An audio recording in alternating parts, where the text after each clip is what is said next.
And so that's our strategy. We're just going to try to preserve our money, and we're going to do it by betting on the only obvious thing we can find in the world that is not correlate. Everything else is, for the most part, a fiat instrument. And if the monetary supply expands, it's going to be diluted. So you either got to buy the only Picasso, or you got to buy scarce art or scarce things that cannot be produced.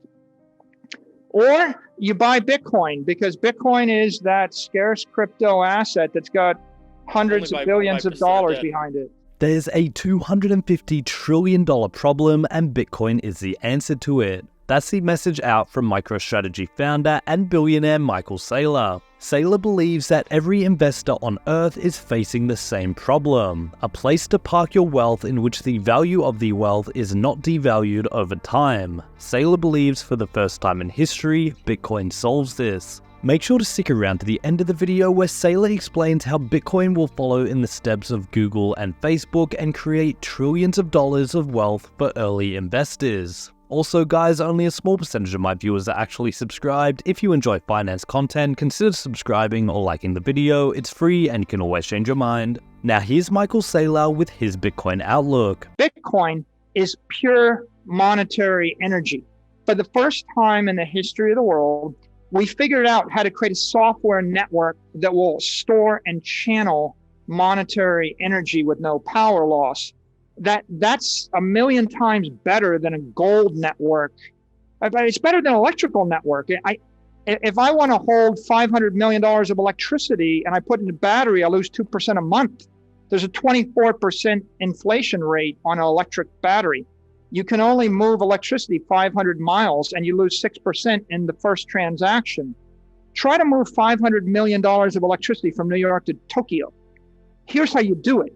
You take the 500 million, convert it to Bitcoin, send the Bitcoin to Tokyo for $3, convert it back into electricity. And by the way, the magic is not just that I did a transfer for $3 instead of $300,000 with gold. It would take you a month and 300 grand to do it with gold. The magic is I can put the $500 million 30 years into the future and not lose a nickel of the energy.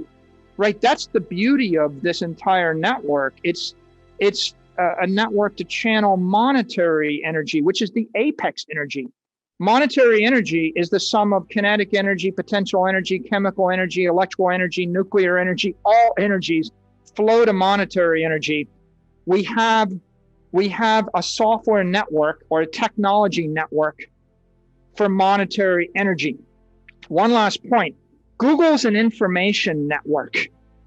It's worth $1 trillion because it channels information and video. Facebook's a social network. It's worth nearly $1 trillion because it channels social energy. People couldn't conceive of it. Bitcoin is a monetary network. It collects and channels monetary energy. It's a little bit more valuable than collecting all your photographs from a shoebox. It's a little bit more valuable than posting photos to your friends and family on the holidays.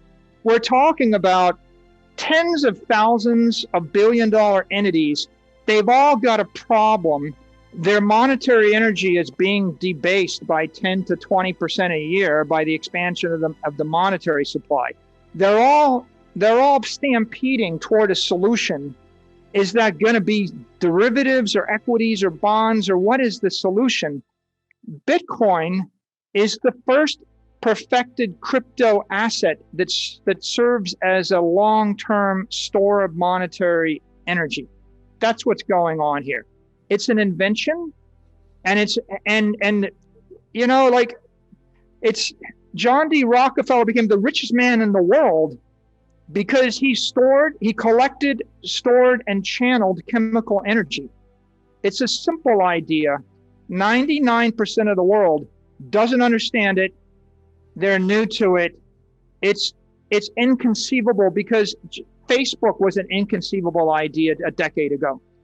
So that's where we are with this. Something exciting, new, powerful. It's the elemental structure of a totally new set of financial systems. Yes. Bitcoin's not a currency. It's not a payment network, right? Currency is the province of the government, always has been, always will be. The IRS sets the tax code for currency. You can't use Bitcoin as a currency because the tax code is hostile to it. It would generate 100,000 accounting entries and tax obligations for no reason whatsoever. And so there's no point in Bitcoin being thought of that. Bitcoin is not a payment network. Apple Pay and Square Cash and PayPal and Alipay are payment networks. They work well. They work a billion times better than Bitcoin or any crypto will ever work. So crypto is inappropriate as a currency, even though people call it cryptocurrency. It's a wrong choice of words. We should move it out of the lexicon. We should refer to it as crypto asset. Crypto is an awesome technology for creating a scarce asset as a store of value. The $250 trillion problem is store my value. I just want to put my money in a piggy bank in cyberspace and have nobody take it. It's a very simple idea. Then if I want to spend money, I'm going to convert 5% of it to Apple Pay or Square Cash or PayPal or Alipay. And I'm going to move it around in fiat currency on those rails in a responsible, legal, efficient, fun fashion.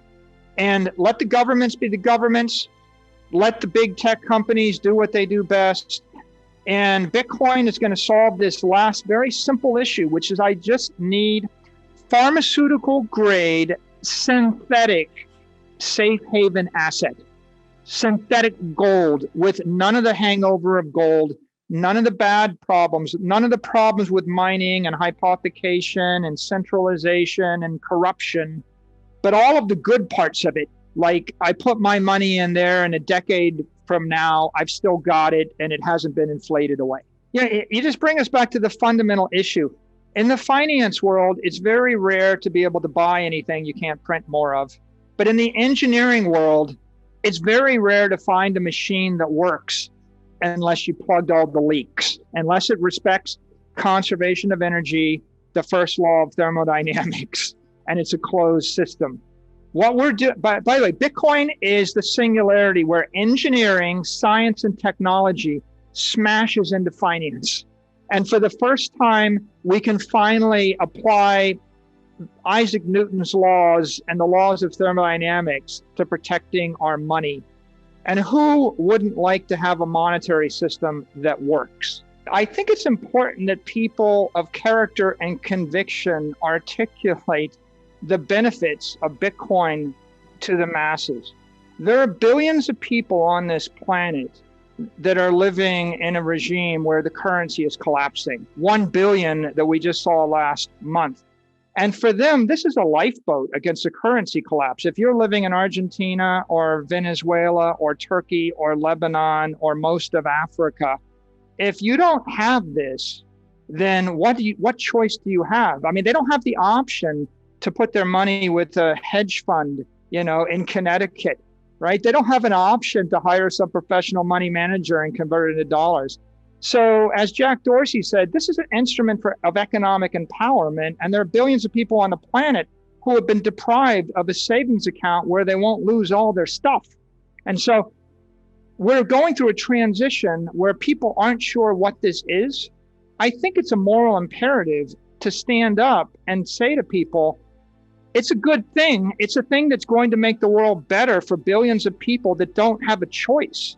And, if you're going to criticize Bitcoin, what are you going to do to solve the problems of everybody on the planet that doesn't have liquid wealth and hedge funds in the United States with options?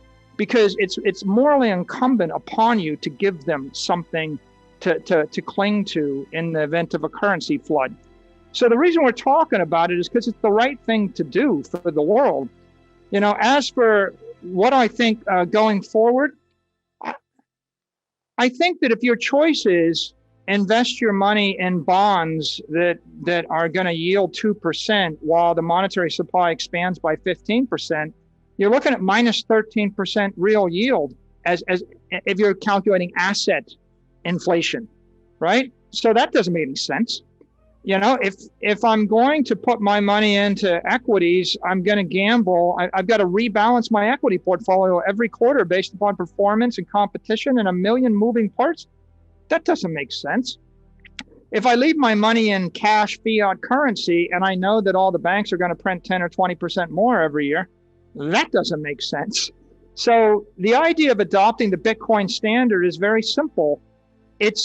I'm going to sweep my excess cash flows into a savings bank in cyberspace that's run by incorruptible software that has no agenda other than to just store my value for 100 years. That's it. There's no CEO of Bitcoin. No one can print more Bitcoin. No one can use Bitcoin to do an acquisition or a dilutive acquisition. No one can debase the Bitcoin. It's a very simple idea. Take your monetary energy, encrypt it into a cyberspace bank that's going to hold it in a vacuum where the power won't bleed off, and then wait. Because in a world where everybody's dissipating energy, John, the rational strategy is preserve your energy. Everybody else is dissipating energy either by trading around or by holding bonds that can't keep up with the real rate of monetary expansion, or by taking risks. What am I going to do? Buy $500 million worth of liquid art indexes? Scarce art index? What am I, it's baseball cards? Put yourself in the place of someone that drives a truck for a living. What advice are you going to give them? Right? Because it's like my 82-year-old father. He can't be a hedge fund guy. He can't be picking stocks to buy and sell in a balanced portfolio with exposure to developing countries and with currency hedges on, and is he going to short the 30-year bond and it'll play the yield? It's too complicated. There's billions and billions of people. They just have money and they want to not lose their money. And so that's our strategy. We're just going to try to preserve our money, and we're going to do it by betting on the only obvious thing we can find in the world that is not correlate. Everything else is for the most part a fiat instrument, and if the monetary supply expands, it's going to be diluted. So you either got to buy the only Picasso, or you got to buy scarce art or scarce things that cannot be produced. Or you buy Bitcoin, because Bitcoin is that scarce crypto asset that's got hundreds of billions of dollars behind it. So there's Michael Saylor on how Bitcoin addresses the $250 trillion problem facing investors globally. Saylor's conviction that Bitcoin is a unique solution for preserving wealth without devaluation over time offers a paradigm shift in how we view digital currencies and their place in our financial future. Throughout the video, Saylor has articulated how Bitcoin, much like tech giants Google and Facebook, stand on the verge of creating trillions of dollars in wealth for early adopters and savvy investors. His insights provide a compelling case for Bitcoin not just as a digital asset, but as a revolutionary financial tool with the potential to transform the global economy. Anyway guys, hope you all enjoyed today's video and that provided you with some value. I'll see you all in the next one, and as always, all the best.